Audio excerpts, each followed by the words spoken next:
ekereziya ensobi zerina ze zino teyategeera ekyaleeta mukama waffe Yesu.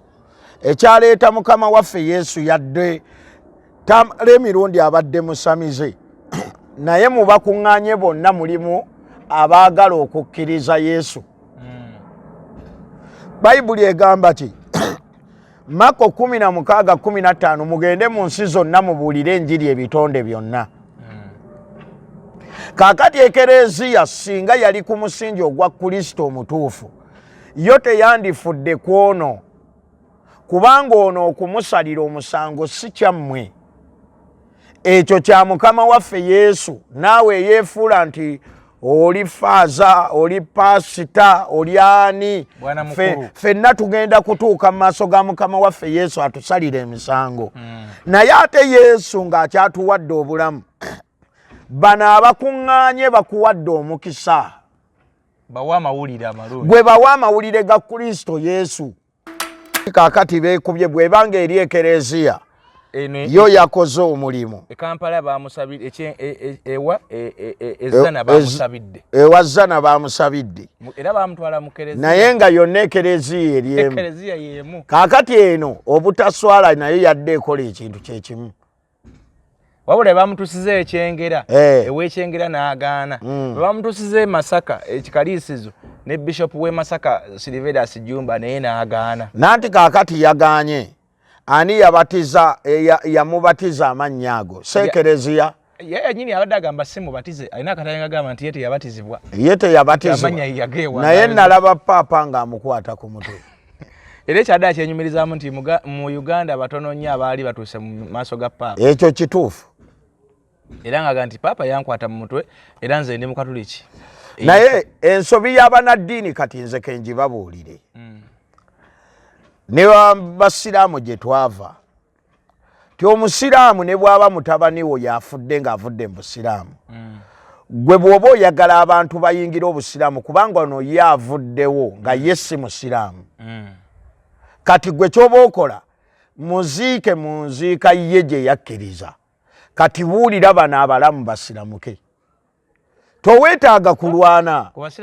Nanti kati ndi mu bayamba kubanga kaakati nze ntegeera, kati ntegeera nti maama we yali musiraamu, wakuba simanyiyo oba mmulenga musiraamu.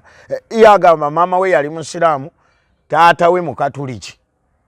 Kitegeeza taamale yakulira mu ekereziya. Naye bw'amala okutuuka mu kwesalirawo n'ayingira obusamize. Era n'abagamba nti nze nakiddamu nno emirundi egiwera temuntwalangayo kunsabira. Bw'aba baagala bajje basabe n'eddiini ye gy'ataayatulaawo mu kigambo ekyo n'agaana yeesabe, buli omu ajja asabe. Era nzijjukira yayogerako n'agaa ye ayinza okumusabira ye bugingo. Naye abantu oba baliko ki ate nze era ekyannumye omuntu bw'agamba nti nze nziika nga nnyimiridde, totubuulira buwangwa kubanga abadde musamize, obuwangwa abumanyi bulungi. Ye alaamye ate mutugamba ebiraamo mubiteekamu ekitiibwa, mwandibadde mu muziika nga era nadde nninze nze nkakasa omusajja eriffe abaana ba Buganda abagaliza Buganda ebirungi kubanga okuva edda nedda nga Buganda yateekawo empisa n'enneeyisa. Omufune bw'abanga abadde mubi abikkirirwa. Kati omusajja ono gwe bayita Tamale Mirundi yali akoleddeko Buganda.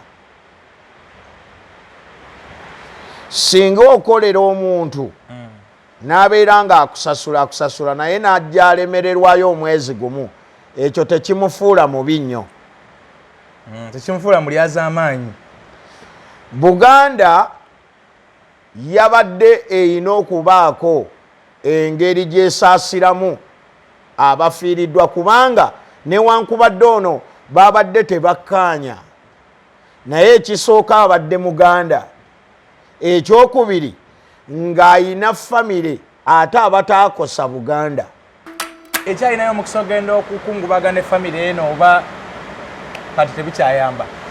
Buganda erina okusooka okutegeera nti abantu bonna abali mu Buganda bonna bazzukulu ba Buganda, baana ba Buganda, mikwano gya Buganda. Buganda nga Buganda erina okuvaayo. Ate era ne bwe yandivuddeyo nekungubaga we yandigambidde naye newankubadde nga Muganda waffe atuvudde ku maaso, naye ate naffe tulina ebintu bino bwe biti ne bwe biti n'ebiyisaawo. Bano ne bavaayo ne beetonda sinzira wonna wooli ali bitundu by'eggwanga ebyenjawulo tukubuuzizaako, ate naawe ali ebweru eggwanga naawe kyekimu tukubuuzizaako. Mwebale kutugoberera, mwebale nakwagala mukutu gwaffe guno ogwa Kimbo Updates, ate n'okubuuza ebibuuzo n'okomentinga n'abo abasubscribinga. Kale gwe atanaba kubanga osubscribinga ankusaba ate oteekeko ka subscription yako naawe otambule n'okumanya nga bwe tubeera tuzze okukola.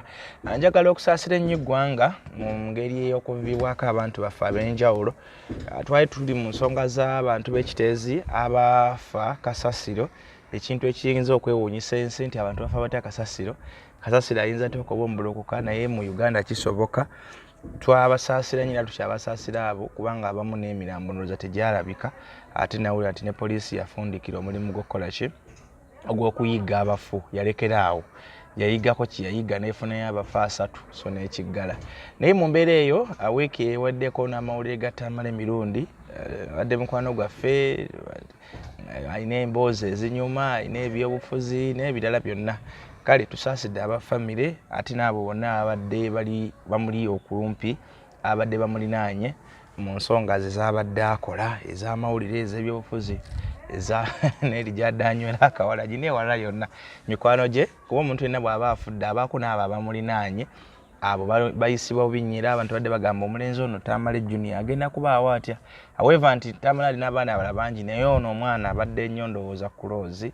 So naye ebyo obulamu bwe butwe bubeera, oli bwafa era muddamu ne mwepangapanga ne mulaba ate bwe munaabwongerayo mu maaso. Gwe nnina wano Musumba Osman Konkona, fokidde abasiraamu mu kibuga wano akayinja mu ngatto.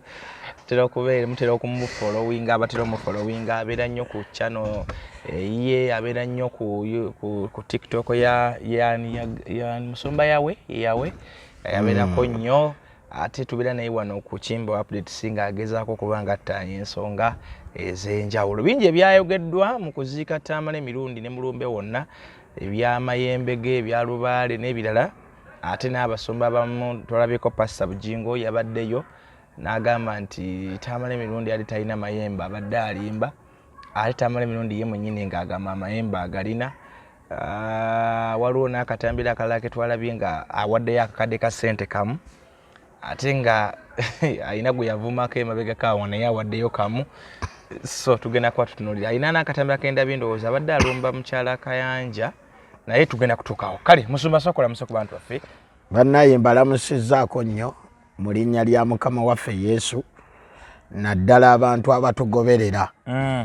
Waliwo Naalongo wali Canada, abalala oba baani awo. N'ab'e Canada bangi. Ab'e Canada bangi. Waliwo n'omukyala eyatwegasseko omulala ali UK, ali Bungereza, yaŋŋambye jjajja eyita jjajja, yaŋŋambye amanya gitagala googera naye eyita jjajja. Okay. Naye atufollowinga nnyo, jjajja we UK tukutumidde. Mbassaamu ekitiibwa bonna.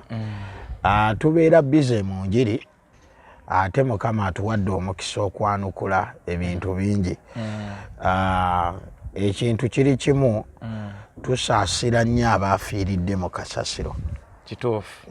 Newankubadde abantu abamu asobola okugamba nti twali tetumanyi kasasiro nti asobola okutta omuntu. Naye nze njagala kukugamba nti n'amazzi gano mu giraasi gonywa gasobola okutta. Omanyi Bayibuli eno esomesa bulungi nnyo mu kitabo ky'Omubuulizi essuula ya 9:12, kubanga omuntu tamanyi kiseera kye ng'ebyennyanja ebikwatibwa mu butimba, omubi bwe bikwatibwa obutimba omubi era n'ennyonyi ezikwatibwa mu kakunizo era bwe batyo abaana b'abantu bateegebwa mu kiseera ekibi bwe kibagwira nga tebategedde. Kaakati kino omwana w'omuntu yenna oteekwa okukimanya nti osobola okugula ekyennyanja n'okifumba bulungi n'okisiika bulungi naye oba okirya akagumba ng'okakebedde olaba tekuli n'oteekayo ne kalemera wano kutuusa mu ddwaliro ne bagamba afudde. So okufa kwasigalirwa Katonda ye yamanyi engeri gy'asobola okuggyawo. Waliwo omuntu omu yafuna akatulututtu n'akatakula. Bw'akatakula akatulututtu ne katandika okuzimba. Mu kuzimba awo ne kafuuka ekizibu n'amaliriza ng'ekimusse katulututtu. Awo kyova olaba tubuulira enjiri ne tugaa nti weenenye olokoke kubanga ekiseera ky'okuva mu bulamu bw'ensi eno tokimanyi. Era Bayibuli esomesa Matayo essuula esooka olunyiri 2 n'olw21 nti Yesu yajja okutulokola mu bibi byaffe newankubadde nga Sitaani asobola okukukyaya obulokozi. Era tuyinayo n'abantu Sitaani bakozesezza abantu beeyongera okyawa obulokozi naye ekituufu gwe kwe kulokoka. Oleme kulinda kusabira wali mayiti eyagaana okulokoka. Kati nga bwe nawulira omusajja yalaama ate ng'ategeera bulungi. Yabyogera nga tamanyi nti anaafana mu mwaka guno. Naga nti nze temuntwalanga mu kyaki ekisooka nze sisaba nze sisinza ekyo n'akyogera. Kaakati olw'okuba abantu baagala okwefuula nti bo balungi baagala okubikka ku bibi by'abantu oli akugambye tontwala mu kyaki. Kati nze nali musiraamu nga nva mu bulamu bw'ensi eno ng'abasiraamu bavaayo nti bansabira. Nze siri musiraamu.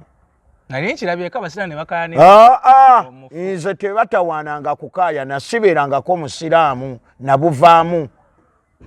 Nali ndabyeko n'abagaana omufu nga oba yatuuke ne Kampala oba n'alokoka abanaafa ne bamutwalira mu sanduuke n'atuuka mu nati kati nze ke mbabuulire kino omuntu yenna bw'ava mu kintu aba akikoze eki kati nze naliko omusiraamu kuba nazaalibwa mu busiraamu naye kati sikyali musiraamu era siri. Era tolizikwa mu kisiraamu. Era nze ndi wa sanduuko. Teri musiraamu kukayanira mbu ate katugende tukusaalire. Ate ansaalira nze atagenda muzikiti nagugendamu ne nguvaamu. Toli wa salaati janaza. Eswala zaabwe tetuzeetaaga. Naye oli akugambye nti nze kuba Tamale yali kiriya ate yabiddingana. N'agamba nti maama we yali musiraamu lwakuba simanyiyo oba mmulenga musiraamu. Yagamba maama we yali musiraamu taata we mukatuliki. Kitegeeza Tamale yakulira mu ekereziya. Naye bw'amala okutuuka mu kwesalirawo n'ayingira obusamize.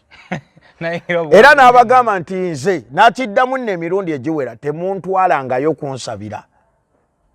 Bw'abaagala bajje basabe n'eddiini ye gy'ataayatulaawo mu kigambo ekyo n'agaana yeesabe buli omu ajja asabe. Era nzijjukira yayogerako n'agaa ye ayinza okumusabira ye bugingo. Naye abantu oba baliko ki ate nze era ekyannumye omuntu bw'agamba nti nze nziika nga nnyimiridde totubuulira buwangwa kubanga abadde musamize. Obuwangwa abumanyi bulungi. Ye alaamye ate mutugamba ebiraamo mubiteekamu ekitiibwa. Mwandibadde mumuziika nga era nadde nninze nze nkakasa omusajja babadde balina omumuteekayo ng'ayimiridde. Yali mu bigambo mbu yali alimba. Nedda teriyo alimba. Ekigambo kyonna kyoyogera olaba ne Katonda Yesu yatugamba wano mu Matayo yatugamba bw'ati Matayo 12 ebigambo bikulu nnyo era bitwale nga bikulu. Matayo essula ya 12 olunyiriri katusome olwa 36 4:37 Yesu yagamba bw'ati okumanya ebigambo biba bikulu nnyo yayogera bw'ati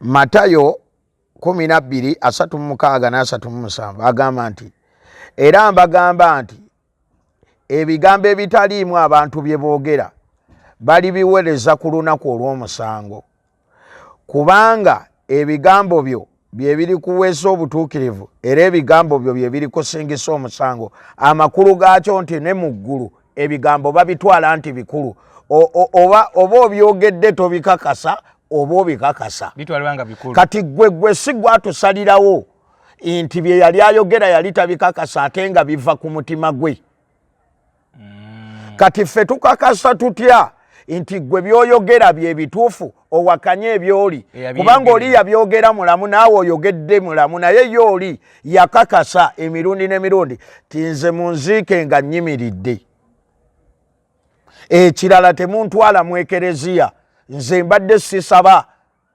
Katolubwama yafa ekereziya negaana okumusabira nga yeekwasa nti Katolubwama abadde tasaba ekyokubiri abadde ayina lubaale ono n'abaganze nina lubaale era sisabirako ddala temuntwalayo Katolubwama tagambangako tebamutwalayo ono ye yagamba tebamutwalayo actually awo wenyini Musumba ekereziya ndowooza yeekubye gye oba yeekubyemu ebituli omugenzi bwe yabadde amaze okufa ng'akyali Kampala mu maka ge ag'ezzana yatwalibwa mu kereziya bayita St. Anne e Bunnamwaya n'asabirwa bwe baamutwala mu maka g'ekyengera ekereziya n'egaana kubanga amaka g'ekyengera gaalimu essabo bwe bagenze mu kyalo okumuziika ekaliisizo era ekereziya n'ekola ki n'egaana kubanga ewaka abadde alinawo ebyawongo era bw'oba wagoberedde enziika yonna yabadde muntu eyasabidde yabadde mulokole nati kati ffe abalokole tetusabira bafu ffe abalokole tubuulira bano abalamu enjiri eyakoze omulimu gwe yabadde mulokole era nze ekyo nkubiriza abantu bonna eyo we bagaananga mu ddiini yammwe okusabira mayiti akonkona waali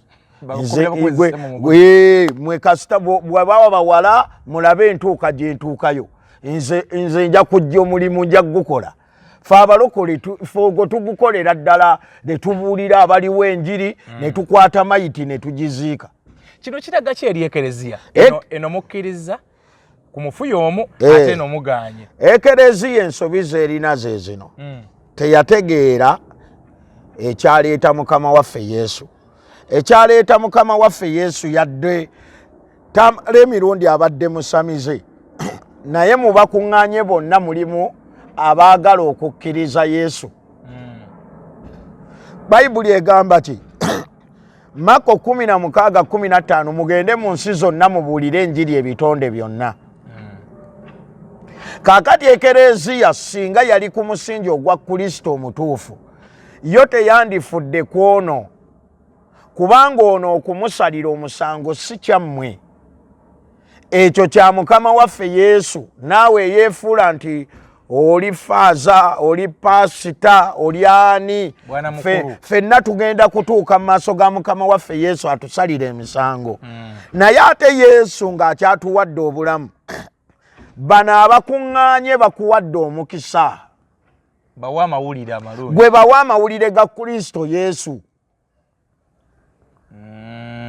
kubanga mu bakuŋŋaanye gw'omanyi kye kitegeeza nga abakuŋŋaanye waliwo baminisita waliwo abalokole waliwo abasiraamu waliwo aba Church of Uganda waliwo aba Seventh Day bonna bali awo naye bakuwadde omuzindaalo oyogera amazima nze awo omulokole wensingira enzikiriza zonna so kino kereziya teyategeera Kristo yani kuba kati mu kino balanga kati balinga tubitwale nti byabufuzi oba kusaagamu balinga abasaagamu nanti kaakati beekubye bwebanga eri ekereziya yo yakoze omulimu Kampala bamusabidde ezzana bamusabidde ewa zzana bamusabidde era bamutwala mu kereziya naye nga yonna ekereziya eriemu kaakati eno obutaswala naye yadde ekola ekintu kyekimu wabula bamutusiza ekyengera ewekyengera n'agaana bamutusiza Masaka ekikaliisizo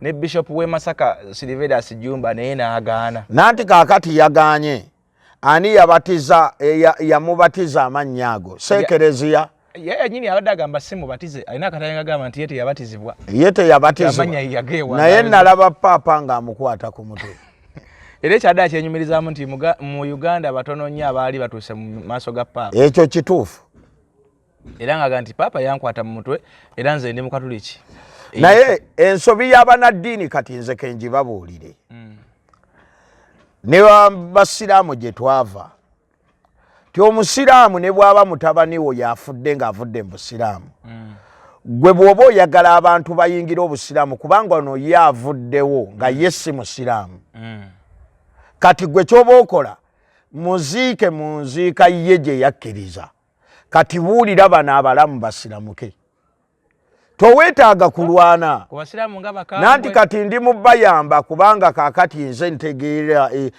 kati ntegeera actually wange eyo waliyo kakati yafa ne Duwai yabaddeyo ndowooza weeks nga bbiri azise bamuyita kakati mugenzi Jafali naye Jafali alina muwala we yafa nga alokose mu kufa nga alokose n'amwegaana ne yeegaana n'omulambo gwe era ne baguziika ku kyaki yali asabira nanti kati katubuuze ekibuuzo gwayingira ettaka gwaliyingira Jafali taliyingire yaliyingidde naye kuba naye yamaze n'afa kaakati ekitawaanya abasiraamu kye kino nti ogenda kwegaana omwana kuba alokose naye ng'ate omukazi wawasaayo atali musiraamu n'omuzaalamu n'abaana iyo omukyala teyeegaana abaana kubanga basiraamu kati obwo nno bwe buzibu obuli mu madiini kubanga kaakati awo Jafali kye yandikoze yandibadde akkiriza ne baziika mayiti eno ku kijja kye kati nze nga nze ku bwongo obwange nkola bwe nti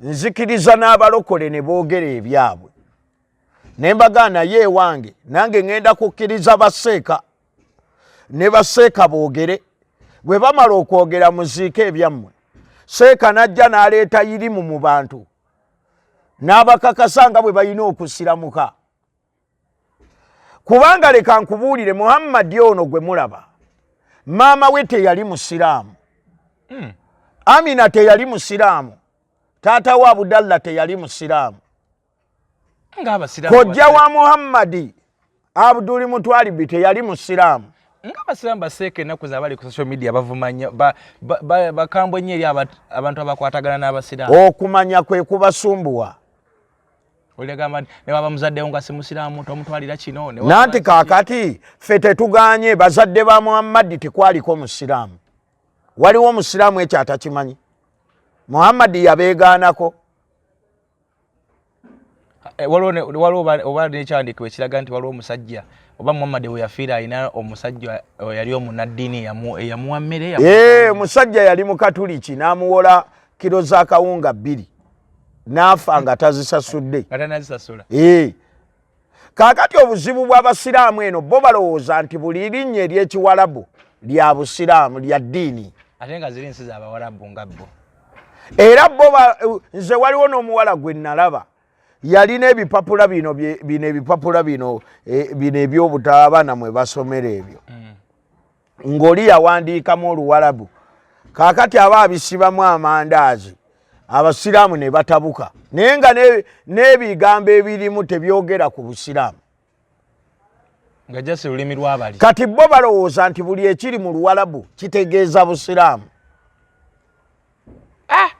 anyway eyo nayo topic ndala Musumba katutunuulire ebimu ku bitwala bye ku mugenzi Tamale Mirundi nja kutunuulira nnyo ku nsonga ya Buganda omuntu bw'aba afudde wano mu Buganda ffe tubadde tukimanyi nti omufu aba afudde bw'afa aba afudde ne waba nga abadde alina ebibi bingi ne waba nga abadde tokwatagana naye naye olumu osympathizing oba okwatibwa ennaku ku lw'abantu be balese. Tamale emirundi tumumanyi bulungi nti teri abuusabuusa bigambo byabadde abyogera ate nga talina gwatabigamba. Naye alinako ne we yagamba nti abantu bonna asobola okubavuma naye gwe sobola kuddamu ye kabaka. Ate tumumanyi bulungi nti naye yaweerezaako emmengo. Buganda nga yayolesezza omutima omukambwe n'etaakiika wadde ku maziika wadde ku lumbe wadde okuweerezayo obubaka. Kaakati Buganda kyeyina okumanya nti ye taata w'Abaganda oba Ssaabasajja ye kitaffe mu Buganda. Ensonga ya Buganda obuteetaba mu kuziika kwa Tamale Emirundi kabonero si kalungi oba si kyakulabirako ekirungi eriffe abaana ba Buganda abagaliza Buganda ebirungi kubanga okuva edda nedda nga Buganda yateekawo empisa n'enneeyisa omufune bw'abanga abadde mubi abikkirirwa. Kati omusajja ono gwe bayita Tamale Emirundi yali akoleddeko Buganda. Singa okolera omuntu n'abeera nga akusasula naye n'ajja alemererwayo omwezi gumu, ekyo tekimufuula mubi nnyo. Tekimufuula mulyazaamaanyi. Buganda yabadde eyina okubaako engeri gy'esaasiramu abafiiriddwa kubanga newankubadde ono babadde tebakkaanya naye ekisooka abadde Muganda. Ekyokubiri ng'ayina famire ate abataakosa Buganda. Kubanga ffe wano tukuze tukimanyi nti Buganda esembeza buli muntu oba mubi oba mulungi era nga kyekigifuula ensi ey'enjawulo. Ekirala nze ndowooza nti Katikkiro Ssaabasajja Kabaka basajja bakristaayo abakwata Bayibuli. Kituufu. Naye Bayibuli ffe gye tusoma eyogera mu Baluumi 12 olunyi lwa 12 musanyukenga mu kusuubira. Egamba bweti Baluumi 12 olunyiriri lujja kubeera olw'e15. Musanyukenga wamu n'abo abasanyuka, mukaabirenga wamu n'abo abakaaba. Ng'oggyeko okubeera nti Buganda naye waliwo ekisukkuluma ku Buganda kye kigambo kya Katonda. Kati Katikkiro bw'abanga musajja mukristaayo ate nga musajja Muganda nga Bayibuli yennyini gy'akwata egamba muteekwa okusonyiwa, babadde tebalina kulaga kifaananyi ekyo. Ne wabanga Tamale Emirundi alina bye yayogera ku Buganda asobola okwogera kubanga buli muntu alina eddembe okwogera. Naye mmwe kiki ekyabateesaawo kati nga Katikkiro ki ekyamuteesaawo? Katikkiro kwe kutangaaza ensonga entuufu mu Buganda nti nange nsobola okwogera ekikyamu ku Buganda. Naye Katikkiro ekyamulonza kwe kwanukula entuufu mu Buganda ayogerere Kabaka. Erw'ensonga waliwo minisita w'ebyamawulire, waliwo kwegamba baminisita bonna omulimu gwabwe kwe kutangaaza Abaganda n'emikwano gya Buganda ebituufu ebiri mu Buganda. Si kuteekawo kikookolo. Tewali atayogerwako. Ensobi bwe zikolebwa zoogerebwako naye nga Buganda erina okuvaayo n'etangaaza. So ekyalina obudde okutwala okwekusaasira kwabwe oba kyabaliridde wali mu kuziika? Kati kankuwa ekyokulabirako abamu tebaategeera na Tamale Emirundi.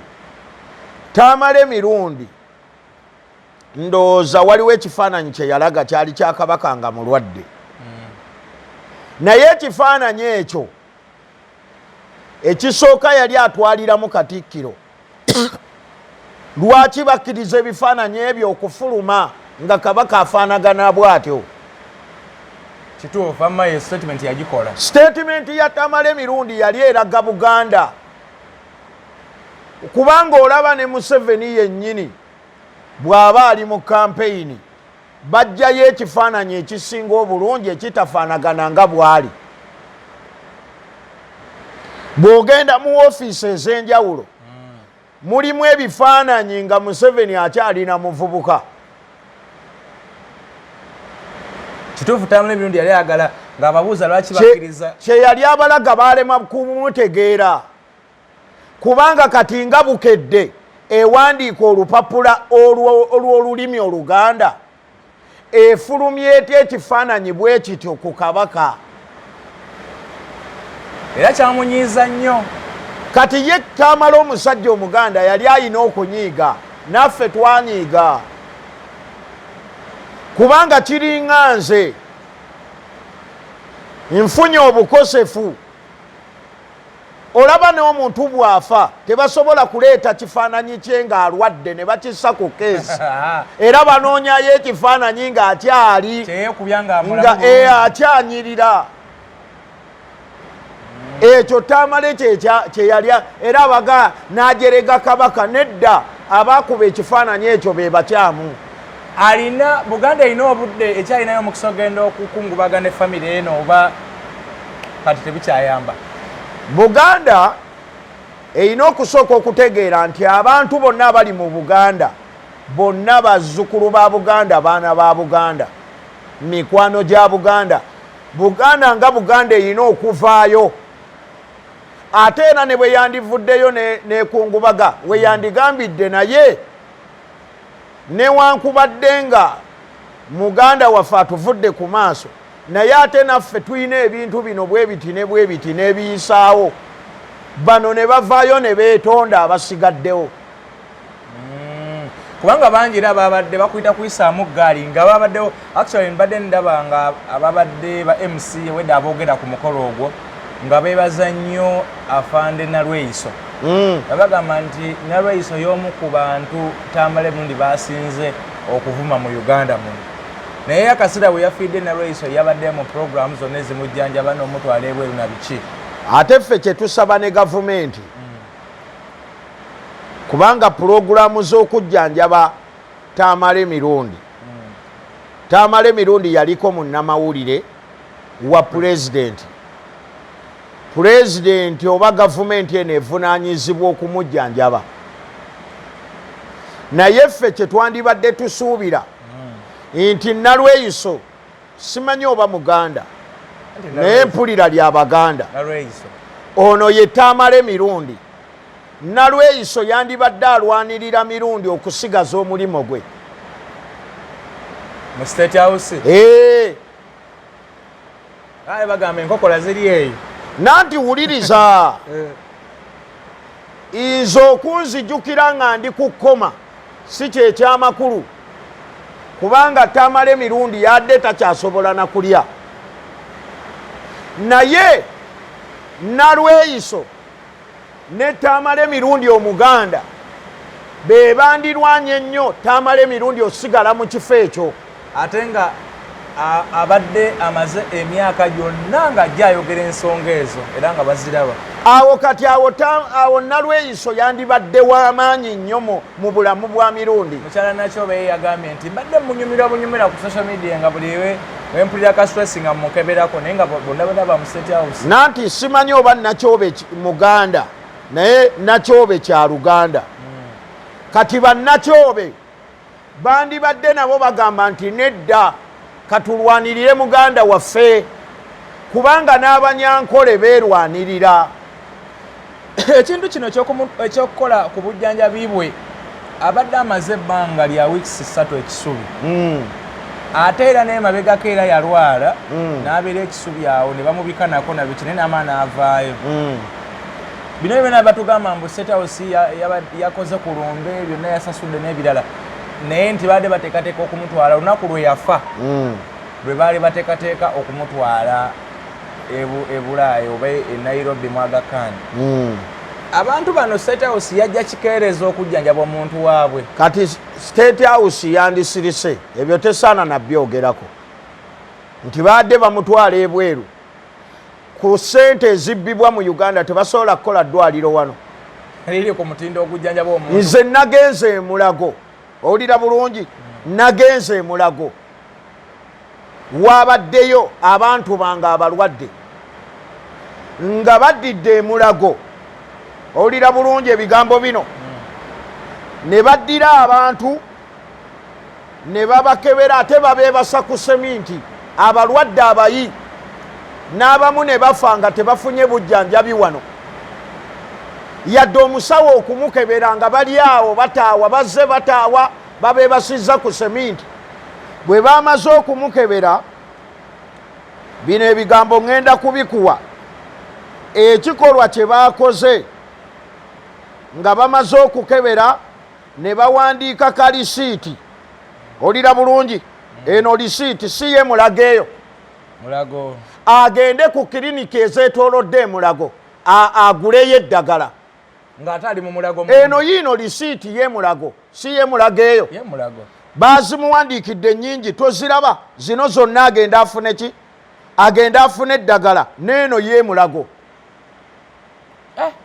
Bamaze omukebera. Erinnya lya clinic baliteekawo obola. Nze ekyo kye simanyi. Ne bawo waggulu wano.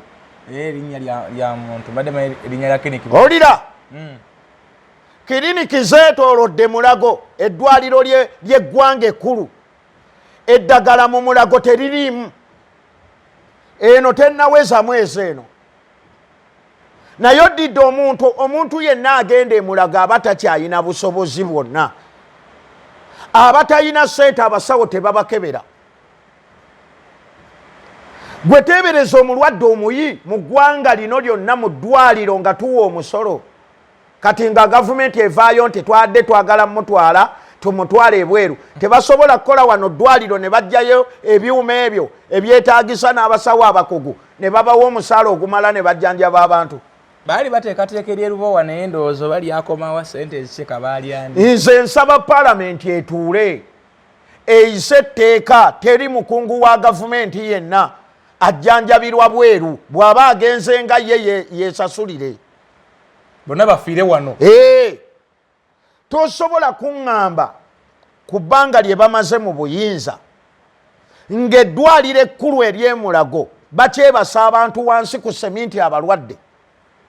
Oli azze ali bubi n'alabye emirambo bwe gikutuka awo. Kati ng'otugamba nti ku ssaawa twadde twagala omutwala ebweru mukole wano eddwaliro. Baali bamutwalako olwo yafa. Anyway, bwe tweyongerayo Musumba, Pastor Bujingo y'omu ku bakungubazi abakulu abaabaddeyo era y'omu ku basumba abasawo n'abenzekeza kinansigo batera okulonda abasabire. Twakirabako Mama Fina nga yeeyama nti yabanga amusabira. Twalabye ne Tamale Emirundi ng'agamba nti yaba amusabira. Naye bwe yabadde akola speech ye mu Lumbe Bujingo nina ebigambo bye neetegerezaamu bye njagala twogereko wano tumukowemuuko ku ttooki. Yagambye nti Tamale Emirundi tabadde na mayembe. Tabadde n'ebyo ebyokoola byabadde nga actually abantu bayizo ga muwanda bigambo ndowooza kankazannye wano. Kazannye tuwulire.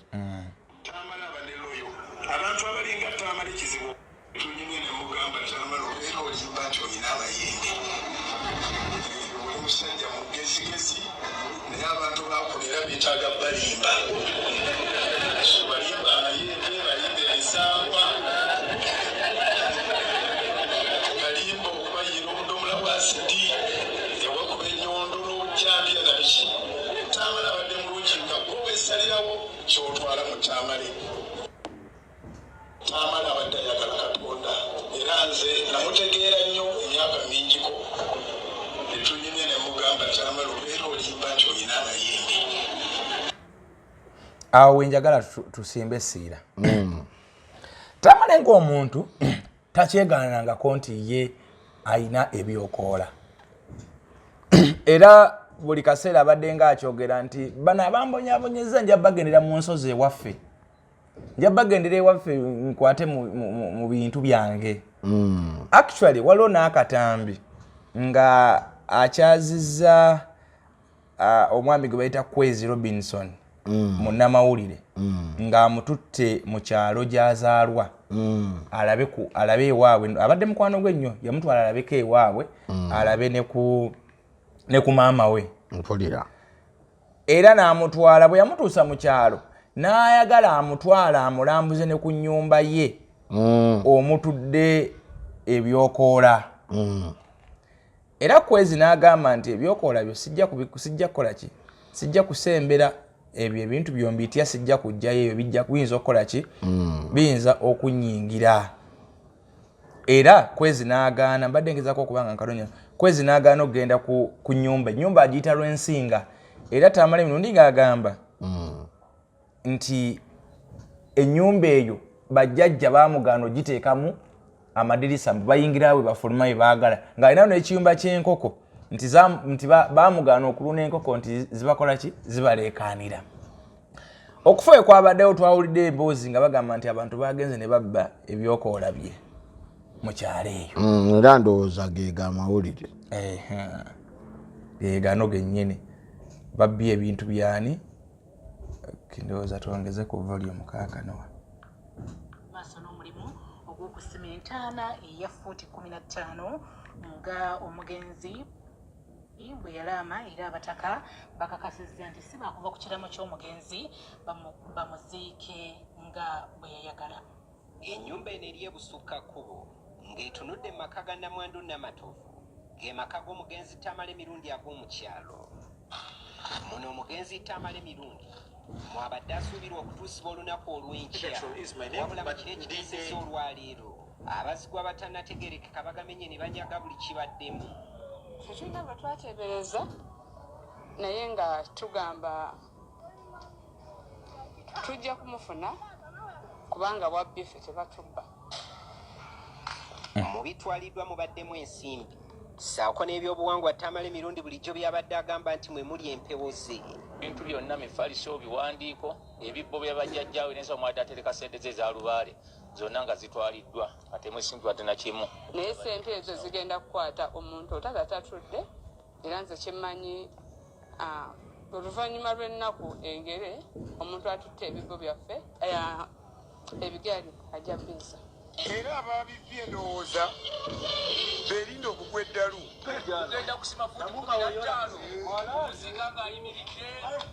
Kati ayogera ebyo muwala w'omugenzi aga nti ebintu mojja kubizza ababitutte. Pasa Bugingo abijjawo okugaanira omuntu ate yabadde ayogera ebibye mu butuufu bwabyo era ng'akakasa nti ebintu abiina era naye no mu famire mu kyalo batulaze nti gyebiri. Kaakati ekintu ekisooka Bugingo simanyi ani gwaweereza mu biro bino. Yava Katonda gwe badde tumanyi. Nze simanyi kubanga Bayibuli etugaba Katonda bangi. Naye ffe Bayibuli etusomesa bweti mu Bakolinse ekisooka essula ya 10 olunyiriri olwa 21. Temuyinza kunywa ku kikompe kya Mukama waffe ne ku kikompe ky'abalubaale. Temuyinza kugabana ku mmeeza ya Mukama waffe Yesu ne ku mmeeza y'abalubaale. Obanga Mukama waffe tumukwasa ensonyi obanga Mukama waffe tumukwasa ensonyi n'obujja ffe tumusinga amaanyi. Kaakati ekisookera ddala ffe ng'Abakristaayo tetwetaaga na kuwolereza lubaale. Bw'obeera nga wakkiriza Yesu n'olokoka tosobola kuyimirira n'ogamba mu lujjudde gwe omusumba ti ono Tamale Mirundi abadde alimba. Ate ng'ekisooka ne w'oyimiridde wennyini waliwo ennyumba nga ya lubaale. Kubaleka yabyogera mu maka g'ekyengero oba yali mu maka agezzana. Kati nze leka nkubuulira abasamira buli nnyumba abeeramu n'akagundi ka lubaale.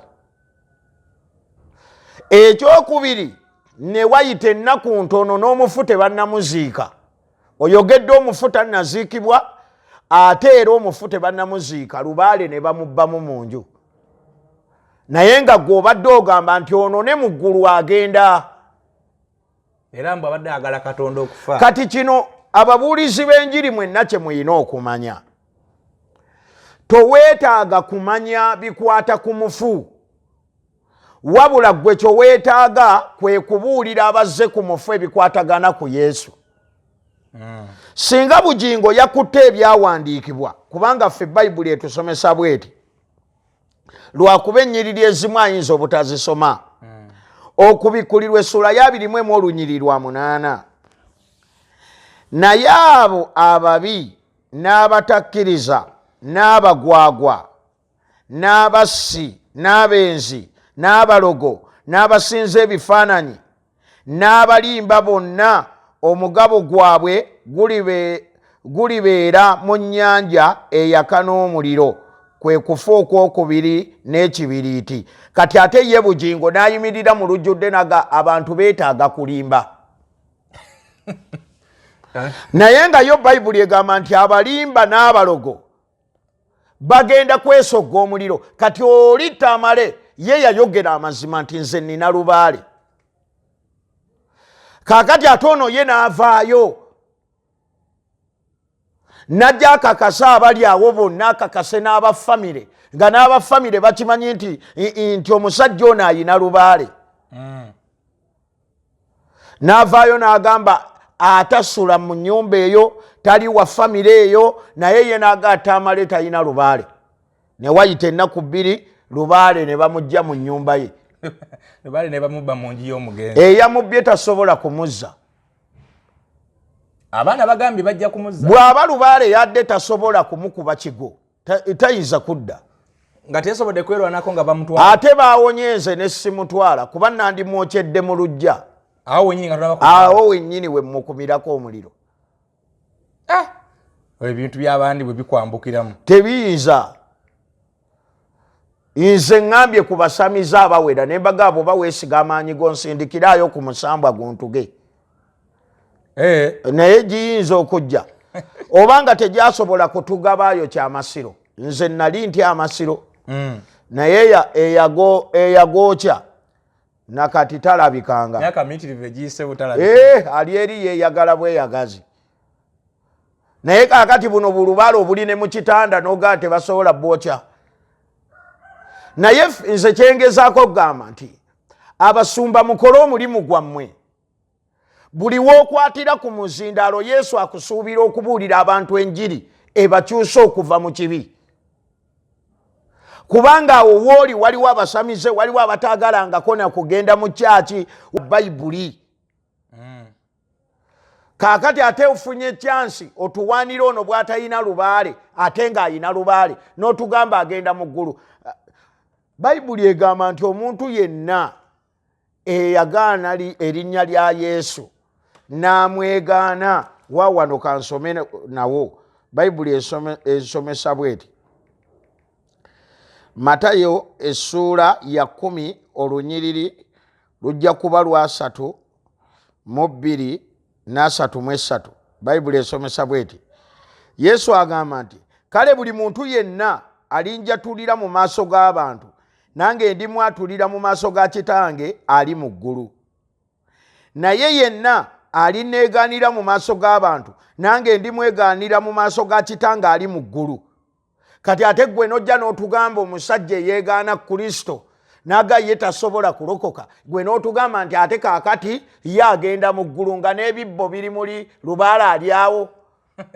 Oba yeewuwa abaana be bagenda mu ggulu. Kaakati nawulidde yeewaana n'awaana maama Fiina nga bw'ali mukwano gwe. Naye leka nkubuulire bugingo oyinza okuba gwe atayamba wekka kubanga COVID bwe yajja wakwata miliyoni 10 ezandizimbye ekkanisa mu kifo ky'okugulira abantu emmere waziwa gavumenti. Ffe abasumba eno ffe twakwatanga bye tulina ne tugabira abantu. Bakayanja nga bagabira abantu, Basennyonga nga bagabira abantu, Bakasiriivu nga bagabira abantu.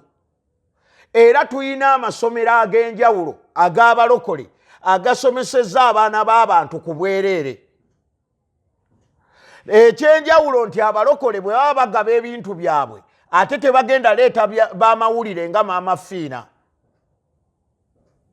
kubanga babikola nnyo. Ogwo gwe mulimu gwaffe gw'omanyi abantu b'embeera nabo.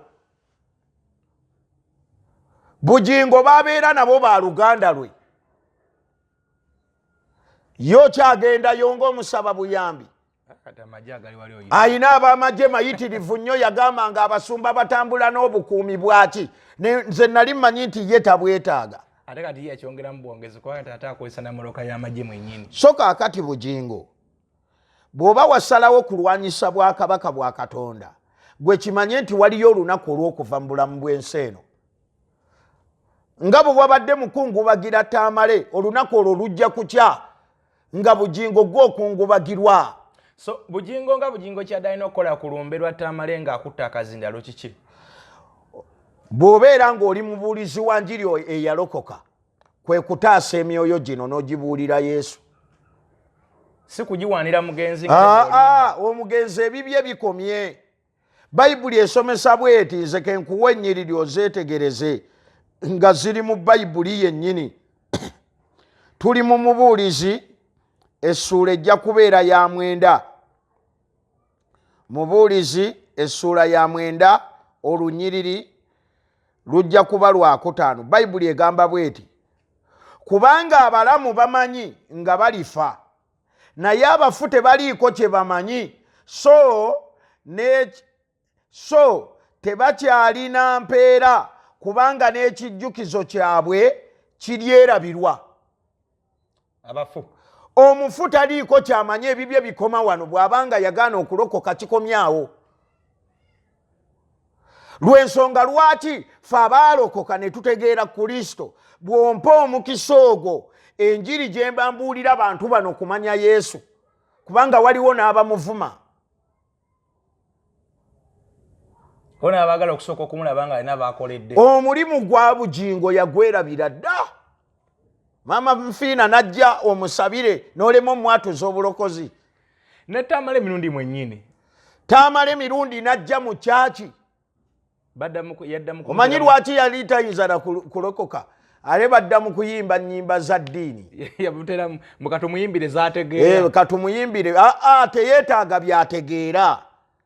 Wabula yeetaaga kino kyatannategeera nti bw'afanga talokose waliyo oluvannyuma lw'okuva mu bulamu buno Geyeena. Guyinza n'obbanga gwe mukisa Katonda gwe yawadde Tamale emirundi okugenda mu ccaca. Era Mukama ono omulaba, Mukama ono amaliriza. Omusajja bamuyita Obote. Obote bwe yali afa mutabani we Musumba yasooka kumwatuza bulokozi. Era omusumba wange agenda otuukayo kubanga omanyifu abasumba tukwatagana.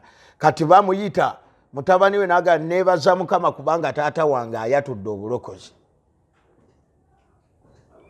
Katonda abantu bonna talina gwayagala azikirire amuwa paasi. Naye kwe kulowooza nti omuntu azze gy'oli akyayinayo akadde nga tekaliyo. Kyansi ya bugingo gye yali akola ku Tamale kwali kumwatuza Yesu. Baddamu kunyumyamu bunyumya na kusaba. Banyumyamu bunyumya. N'afuluma ekyaki service neggwa. Era wano we ŋŋambira bugingo nti abantu abo b'oli mu kubuulira ekigambo kyo tandika obbabuulira ekigambo kya Kristo. Kubanga n'abamu oyinza okwekanga nga mulimu abaafiiridde mu kasasiro. Waliwo abajja okufiira mu bubenje. Waliwo abajja okufa ekintu kimukwata abulwe n'obudde obuddamu okwatula. Kati babuulire enjiri ennamu. Mu mbeera y'emu era tugenze ku mabugo. Pastor yazze n'akakadde kake ssente n'akawaayo. Which was okay, kitalina mutawaana gwonna. Buli omu awaayo kyasobola n'amavugo tebagasala. Naye ekisinza okukwata public nti mu kufa kwa Katolo Bwama Kyagulanyi Ssentamu atalina mukwano gwa Katolo Bwama yakwata akakadde ka ssente n'akaweerezaayo kayambeko mu nteekateeka ez'okuziika. Yamukuba bubi nnyo n'agaye Kyagulanyi olimba omuntu gw'otagenda kuddamu kulaba n'okwata akakadde kamu kokka ekibiina ekiramba biki. ate naye yaleese kakadde ye n'ekkanisa ye n'amaka ge ne media house zonna z'alina. Kuba kwekuba ndobo kwerabira bigambo byayogedde olumu yerabira ebigambo ne bimukwatirayo nga ye oba Katonda yayagala omuswaza. Bayibuli eyogera mu kitabo kya Bagalatiya essula ejja kubeera essula ya 5 olunyiriri lwa 16. Bayibuli egamba nti mutambulirenga mu mwoyo kubanga omwoyo guwakana n'omubiri era ebyo byolekanye. Bwe muluŋŋamizibwa omwoyo muba temukyalina mateeka gabafuga naye mulemenga okukola bye mwagala. Kaakati ekiweebuuka ku bugingo nti ebintu abitwalira mu mubiri naye singa abadde mu mwoyo ebyo byonna tebyandibaddewo. Ekisooka ab'omwoyo be batya.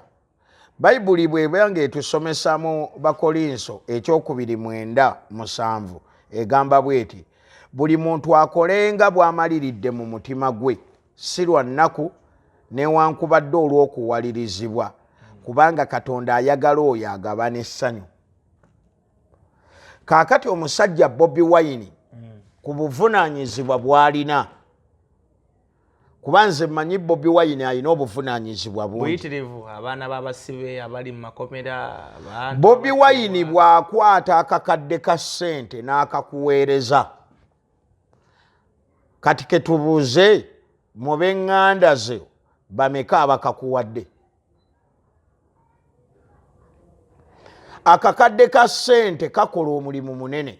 Bugingo n'ovaayo ku lw'okuba tokkiriziganya ne Bobi Wine by'obufuzi n'otandika okumujolonga n'okwegamba okumufuula ekitagasa kuba waddeyo akakadde. Ne wayitawo ebbanga ttono igwe n'osituka n'ozunga nga bakuvugirana mu mmotoka y'amagye eya gavumenti n'ogenda n'akakadde n'okawaayo ku mufu omulala. Ate abadde mukwano gwo omufunga mukwano gwo ddala yajjako ne mu kkanisa n'omuwa n'omuzindaalo ne muyimbira ku muzindaalo gumu. Omulokole n'atali mulokole mukuta omuzindaalo gumu imuyimbira ku gumu n'omusajja eyeetamiirira omwenge gwe. Tonnamubuulira lwaki yeetaaga okulokoka. Naye mukwano gwo afudde gwe otutteyo kakadde.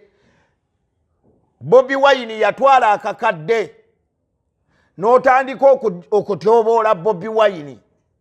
Kati bugingo Bayibuli etugamba nti ebigambo byo biri kusingisa omusango ate ebigambo byo bye biri kufuula omutuukirivu.